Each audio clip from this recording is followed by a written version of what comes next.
Protest protest.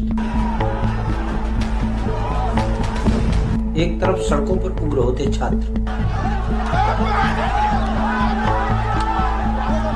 दूसरी तरफ पंजाब और हरियाणा बॉर्डर पर हुंकार भरते किसान।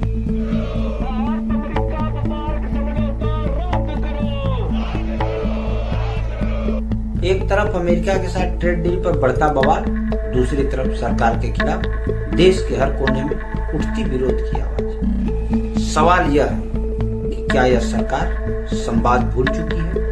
क्या सूचना एजेंसियां और इंटेलिजेंस ब्यूरो पूरी तरह फेल हो चुके हैं, या फिर देश में माहौल बिगाड़ने की कोई बड़ी पटकथा लिखी जा रही है? नमस्कार, आज बात न पक्ष की न विपक्ष की। आज बात होगी उस कड़वे सच्चाई की जो हर देश का आम नागरिक झेल रहा है। आज दिन भर देश में क्या हुआ, किसने छात्रों के कंधे पर बंदूक रखकर चलाई और क्यों यह पूरा आंदोलन अपने रास्ते से भटक चुका है। आइए समझते हैं पूरी कहानी विस्तार से। आज देश का ऐसा कोई कोना नहीं बचा जहां विरोध की आग न सुलग रही हो। रांची से लेकर मध्य प्रदेश तक छात्र सड़कों पर हैं। पंजाब और हरियाणा में किसान एक बार फिर मोर्चा संभाल चुके हैं। ये परिस्थितियां पूरे देश में प्रोटेस्ट की बनी कैसे? सोनम वांगचुक को जब अस्पताल में भर्ती करवाया गया तब भी सरकार की तरफ से संवाद की कोई ठोस पहल नहीं दिखी। दूसरी तरफ आम जनता के करोड़ों रुपए जिससे संसद को चलाने में खर्च किए जाते हैं, वह संसद हर रोज हंगामे की भेंट चढ़ रही है। आरोप प्रत्यारोप के इस दौर में पक्ष जहां ब्राह्मणवाद, मनुवाद और हिंदू मुस्लिम के नैरेटिव पर बात कर रहा है, वही प्रदर्शनकारी जय भीम और संविधान का हवाला दे रहे हैं। लेकिन इस पूरे गतिरोध के बीच सरकार की चुप्पी और हठ ने हालात को और गंभीर बना दिया है। अब जरा गौर कीजिए इस धरने और आंदोलन की सच्चाई पर। सोनम वांगचुक अस्पताल में है। नेता और कार्यकर्ता गाड़ियों में, मेट्रो में और मीडिया कवरेज कर रही है, लेकिन असल में लाठियां खा कौन रहा है? देश का आम नागरिक, आम छात्र, लाचार छात्र। यह एक कड़वा सवाल विपक्ष से भी है। जो नेता नौजवानों के दर्द पर सियासत चमका रहे हैं, उनके अपने बच्चे कहां हैं? क्या दिल्ली की सड़कों पर किसी बड़े नेता का बेटा या बेटी पुलिस के सामने खड़ा दिखा? नहीं, उनके बच्चे विदेशों में पढ़ाई कर रहे हैं ताकि लौटकर सीधे पार्टी में प्रवक्ता, सांसद या मंत्री बन सके। भगत सिंह हर कोई चाहता है, लेकिन हमेशा पड़ोसी के घर। आम आदमी टैक्स भी दे, वोट भी दे, धरने में लाठियां भी खाए और आखिर में नेता अपनी रोटियां सेक कर निकल जाए। नीट परीक्षा में हुए घपले और पेपर लीक के कारण 20 से ज्यादा छात्रों ने अपनी जान गंवाई। मांग थी इस मामले की पारदर्शी जांच हो और धर्मेंद्र प्रधान के इस्तीफे की बात हो। लेकिन आज यह आंदोलन मुख्य मुद्दे से पूरी तरह भटक चुका है। जब जंतर मंतर पर छात्र बैठे थे तो राहुल गांधी अपने सांसदों के साथ प्रधानमंत्री आवास की ओर निकल पड़े।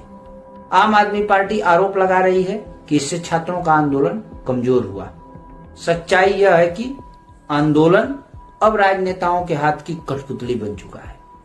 जहां एक तरफ जंतर मंतर पर राजनीति हो रही थी, वही दूसरी तरफ कोटा जैसे शहरों में नीट रिजल्ट के बाद जश्न मनाते छात्रों की तस्वीर भी आई। लेकिन सबसे बड़ा सवाल नैतिकता का है। आज देश की राजनीति अपनी नैतिकता को भूल चुकी है। क्या विरोध के नाम पर राजीव चौक मेट्रो स्टेशन पर तोड़फोड़ करना जायज था? क्या सुरक्षा बलों पर हमला करना, संसद को घेरना या देश की तुलना पाकिस्तान और बांग्लादेश से करके आग लगाने की बात करना स्वीकार्य हो सकता है? कतई नहीं। इसमें कोई दो राय नहीं कि समस्याओं पर बात होनी चाहिए।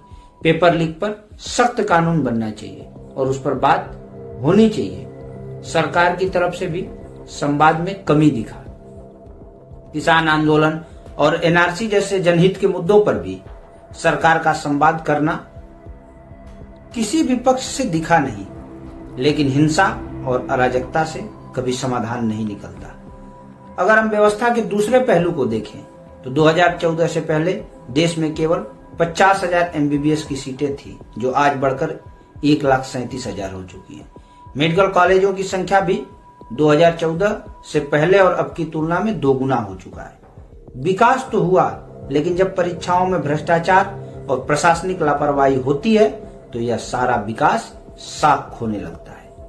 आज देश को न तो सरकार की हठधर्मिता चाहिए और न ही विपक्ष की अवसरवादी राजनीति। सरकार को आगे बढ़कर संवाद स्थापित करना चाहिए और विपक्ष को देश की संपत्ति और शांति को नुकसान पहुंचाने वाली राजनीति बंद करनी चाहिए।